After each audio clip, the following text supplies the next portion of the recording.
Wake Up Central is your back to school central, bringing you original reporting all month long. This morning, we're talking about the exams that high school students might get a little nervous about. Of course, that means we're talking about the SAT and the ACT, but Wake Up Central's Michaela Johnson joins us now with how a little preparation could be the perfect solution. Michaela, good morning. Good morning, Hayden and Karen. The school year just began, and the first SAT and ACT tests are less than a month away in September. I took all my questions to the experts to find out the secret behind what can truly improve a score on one of these exams and how to do it, plus what a good score could lead to.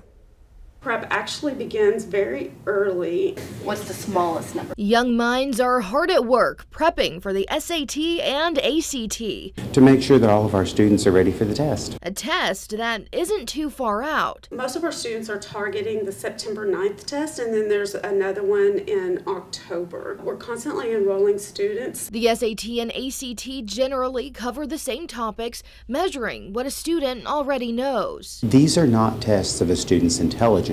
They're tests of a student's knowledge of specific academic skills. David White, the CEO of Academic Advantage, says there's one exam that students in Arkansas typically focus on. ACT is usually the most common test taken in Arkansas.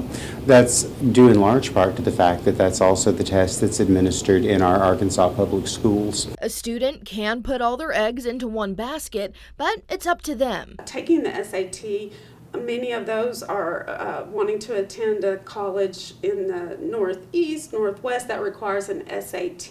Leanna Kelpine, Center Director at Huntington Learning Center, says the main purpose of these exams and a student prepping for them is a score for college admissions. Some of them need to increase their scores enough to basically not take remedial classes in college. Others are targeting the perfect score. White targets at least a 4-point gain from the start of prep, but has seen up to 10. Still, there is a sweet spot that leads to less burden for college tuition. Be targeting a 32 on your ACT because that will get you the Governor's Distinguished Scholarship. But how can they get there? Practice tests are probably one of the most essential things that a person can do to get ready for the ACT or SAT. There are very few times in a child's education that we say sit down and take a test for 4 hours. The tips and tricks for doing well, like practice tests, are all about the foundation, getting comfortable with your calculator, learning math formulas, grammar rules, and both White and Kelpine agree, being an avid reader can get a student far. You can't decide this week that you're going to go run a marathon next week. You've got to start getting ready for that well in advance. Because it's not just about rate or fluency, it's about comprehension. As for the day of, Get there early and then read something, work a math problem, get your brain functioning. at the end of the day, a good score comes with practice. All they have to do is be willing to take the time and to put forth the effort.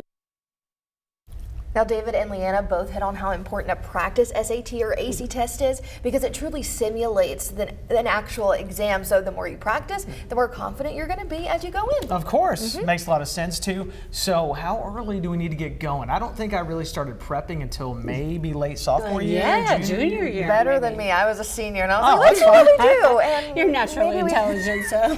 well, we don't need to talk about that. It's okay, but maybe a good time to start. Some say sophomore year is a good time if you really want to get prepared for those exams. But junior year, senior year is that Hail Mary time if you're like, okay, I guess I'm just going to go in. But sophomore is pretty much a good sweet spot. But the big thing is laying the foundation. So from 4th, 5th, 6th, 7th, you need to be reading more, working on those math problems, remembering those math formulas, and that's going to help you even more, even before prep. Sure. And It's I good to understand know. you have some more information too available for people. Absolutely. After the show on THV11.com, you can find more information about cost and the different types of prep for the ACT and SAT that you can take part in.